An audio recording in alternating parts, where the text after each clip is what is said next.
Я шел за ребятами позади, так как вообще плохо ориентировался. Снега насыпало очень много, поэтому под ногами кроме снега ничего не было видно.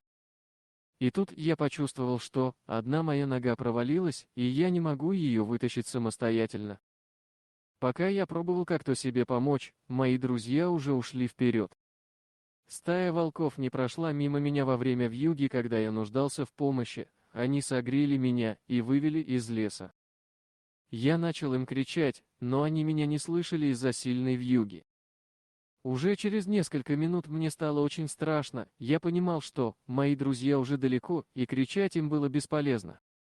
Я все еще пробовал вытащить ногу, но у меня ничего не получилось.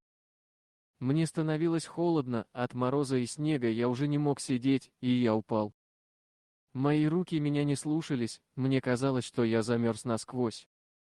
От мороза мое сознание начало путаться, я почти не чувствовал холода, но где-то глубоко я понимал, что это все иллюзия, самосохранение организма. И тут вдали я заметил, что ко мне кто-то приближается. Сначала я обрадовался, я подумал, что друзья за мной вернулись.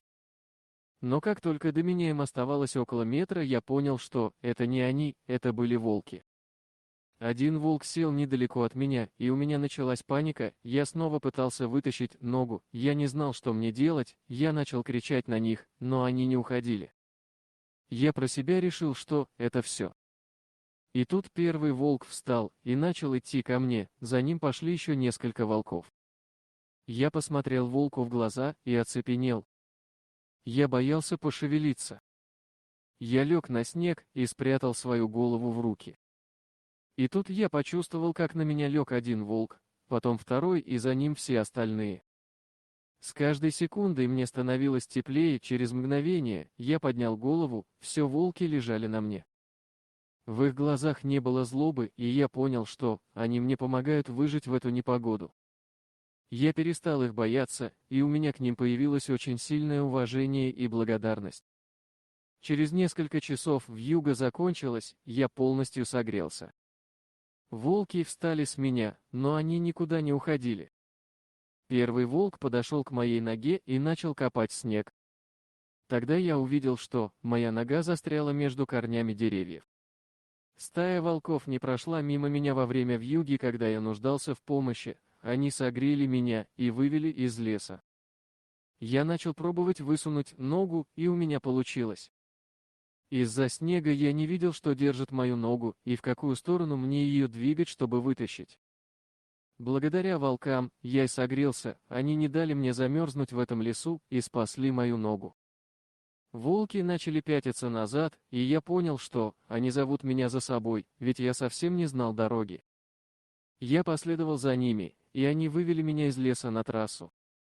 Я поймал машину, и водитель довез меня до места назначения. Я тогда много думал о том, что никогда не стану охотником.